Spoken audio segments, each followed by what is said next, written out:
Hello, we are Murphy's Law, and in this presentation, we will be going over the problem understanding statement and motivation, along with challenges and strategy that the team went through. We will be also looking at final design, design alternatives, and design evaluations that we've made for the design alternatives, along with preliminary and final results for the project.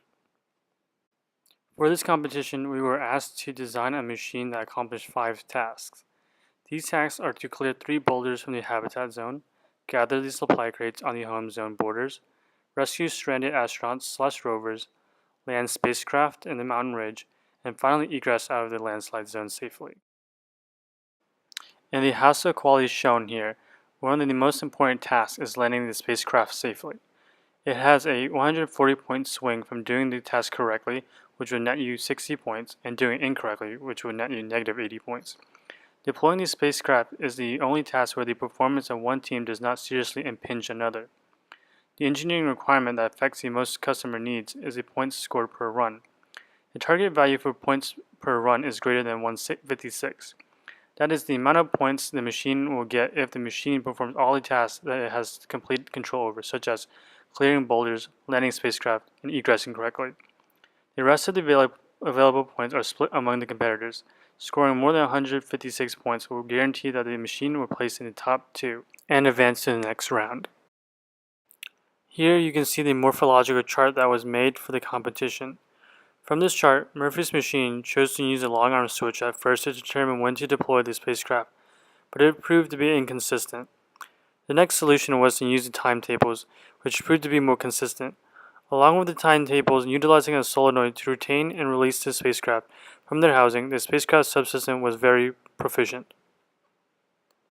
Here is the Gantt chart showing the tasks that needed to be completed prior to the final competition. During the week before the final competition, Murphy's Law finished the building and testing ahead of schedule. The team made a decision to forego further testing until the final competition to prevent premature damage to the subsystems. However, this resulted in a lack of practice justifying the machine in the allotted time in the final competition, which contributed to the failure of not landing spacecraft.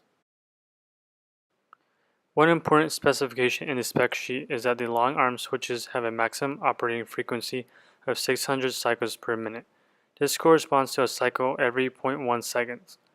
The time between the safe zone beacon is right on the edge of that 0.1 second limit. This shows that the long arm switches are not a reliable solution to detect the safe zone consistently. In order to overcome this, Murphy's Law decided to use timetables instead of sensors in order to detect the safe zones. Murphy's machine consists of 3 main subsystems. The first is the supply crate subsystem, then the mountain ridge subsystem, and then the boulder clearing subsystem. In the boxed orientation, the supply crate arms are folded on top of the mountain ridge system. This is a view of the supply crate system deployed. When the actuator fires, the actuator bar pushes the supply crate arms outward, deploying them towards the supply crates.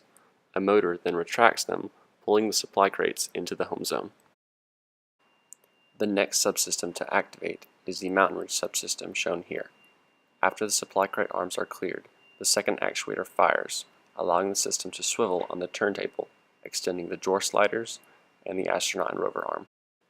To egress from the landslide zone, a motor retracts the PVC spacecraft housing and drawer sliders.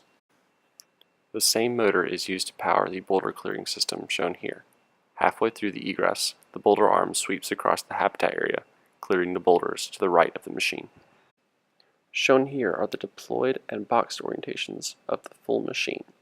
This contrast shows the advantages of using the landscape orientation to reach the supply crates while still being able to reach the mountain ridge. In accordance with the competition rules, the machine was constructed on a $100 budget. The total expenditure for the construction of Murphy's machine, negating fasteners, cosmetic upgrades, and the provided mechatronics, was $87.87. Sweeping Up Trouble is one of 4 concept designs and uses drawer slides to approach the mountain ridge, sweeping arms to clear boulders and gather supply crates. The spacecraft are housed in a wooden box, and the safe zone is detected using a long arm switch. A hook arm is used to retrieve astronauts and rovers. Pneumatic Catastrophe uses a combination of a hinge arm and drawer sliders to approach the mountain ridge. The supply crates are gathered and protected by PVC tubing at the end of the supply crate arms. A sweeping arm is used to clear the boulders. Spacecraft are housed in a wooden box and are tipped into the safe zone after a preset amount of time using timetables. An arm is used to passively retrieve astronauts and rovers. 4-bar disaster uses a 4-bar linkage and drawer sliders to approach the mountain ridge. The supply crate arms extend out and rake in supply crates. A single sweeping arm is used to clear the boulders to the right of the machine. After a preset amount of time, a solenoid pulls its pin, releasing the spacecraft. Another arm on top of the spacecraft housing gathers the astronauts and rovers. Running with scissors uses pneumatic-powered scissor arms to approach the mountain ridge. The supply crate and boulder clearing systems are powered by mousetraps and sweep outside in from the sides of the machine. The spacecraft are housed in PVC tubing and are released when the IR sensor detects the safe zone. A hook rakes in the astronauts and rovers during egress. The third order evaluation matrix shows that our final design is by far the best choice, the runners-up or sweeping up trouble in pneumatic catastrophe. The final design incorporates the strengths of all the design alternatives into one machine, so it was rated highest in almost every category. It successfully completes all the tasks and scores a very large amount of points very consistently. Alright, let's talk about the preliminary results real quick. For the boulder and supply crate subsystem tests, Murphy's Law performed highest in its class. Perfect scores on the boulder system. Mountain Ridge system, it did okay. It got second, but everyone did only okay here. And then for the qualifiers, we got second in our section and 6th in the class overall. When we move into the final competition, shown in this gigantic chart here, Murphy's Law performed very well. We made it to the semis, but I'm going to point out as a point of pride, our final score is nearly as high as the Tropics final score, who had an extra round to get another 190 points. Our average run is exceptionally high, highest in the class, and almost triple the class average. Our average placing was high, showing that we rarely advance by wild card, but instead usually just won our matches outright. And overall shows that the machine was a strong competitor.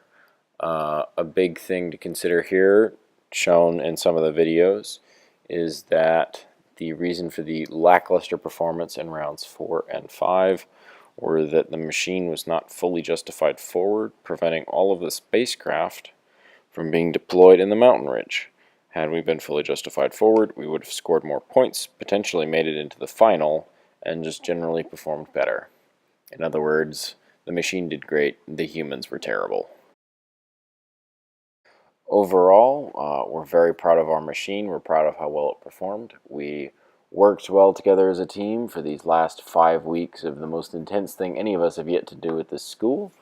And we look forward to the rest of our classes to come. If we were able to go back in time and rebuild our machine, we wouldn't change very much. I mean, we'd mirror it all, and we would make sure that there was no way we couldn't justify it farther back than it should be. But other than that, it was a great machine. We all had a great time. Thank you, Christy and CJ, even if you weren't head TA this time.